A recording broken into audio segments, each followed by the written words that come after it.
വൈകുന്നേരം ചായയുടെ കൂടെ വളരെ സിമ്പിളായിട്ട് പെട്ടെന്ന് ഉണ്ടാക്കിയെടുക്കാൻ പറ്റിയ ഒരു അടിപൊളി പലഹാരം കണ്ടു നോക്കാം.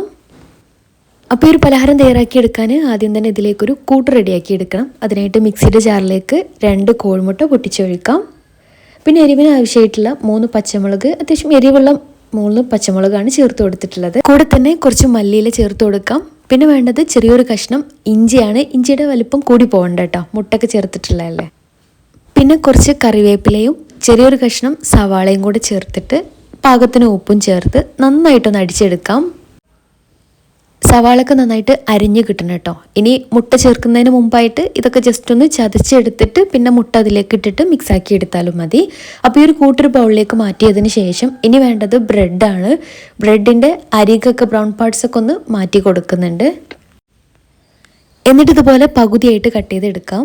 അപ്പോൾ എല്ലാ ബ്രെഡും ഇതുപോലെ ചെയ്തെടുത്ത് കഴിഞ്ഞാൽ ഇനി ഇതൊന്ന് ഫ്രൈ ചെയ്തെടുക്കണം. പിന്നെ കട്ട് ചെയ്ത് മാറ്റിയിട്ടുള്ള ബ്രൗൺ പാർട്സ് ഒഴിവാക്കുന്നില്ല കേട്ടോ, അതൊന്ന് മിക്സിയുടെ ജാറിലിട്ടിട്ട് പൊടിച്ചെടുത്ത് വെക്കുന്നുണ്ട്.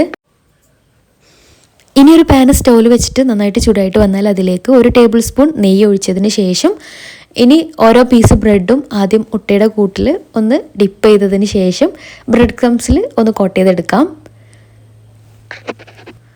അപ്പോൾ എല്ലാതും ഇതേ രീതിയിൽ ചെയ്തെടുത്ത് കഴിഞ്ഞാൽ ഇനി ചൂടായിട്ടുള്ള പാനിലേക്ക് ഇട്ടിട്ട് ഫ്രൈ ചെയ്തെടുക്കാം. ഒരു ഭാഗം ആയി കഴിഞ്ഞാൽ മറിച്ചിട്ട് കൊടുക്കാം. 2 ഭാഗവും കളറൊക്കെ മാറി നന്നായിട്ട് മൊരിഞ്ഞ് കിട്ടിയാൽ എണ്ണയിൽ നിന്ന് മാറ്റാം. പിന്നെ ഇത് ഡീപ്പ് ഫ്രൈ ആയിട്ടും ചെയ്തെടുക്കാം കേട്ടോ. അങ്ങനെ ആകുമ്പോൾ ചിലപ്പോൾ കൂടുതൽ എണ്ണ പിടിക്കാനുള്ള സാധ്യത ഉണ്ട്. ഇങ്ങനെയാണ് ഏറ്റവും ബെസ്റ്റ്. നല്ല ടേസ്റ്റി ആയിട്ടുള്ള ക്രിസ്പി ആയിട്ടുള്ള അടിപൊളി പലഹാരമാണ്. തീർച്ചയായിട്ടും ട്രൈ ചെയ്തിട്ട് ഫീഡ്ബാക്ക്സ് അറിയിക്കാൻ മറക്കരുത്. അപ്പോൾ ഇതുപോലുള്ള ഈസി റെസിപ്പികൾക്ക് പെപ്പറിട്ട് ഫോളോ ചെയ്ത് സപ്പോർട്ട് ചെയ്യാൻ മറക്കരുത്. താങ്ക്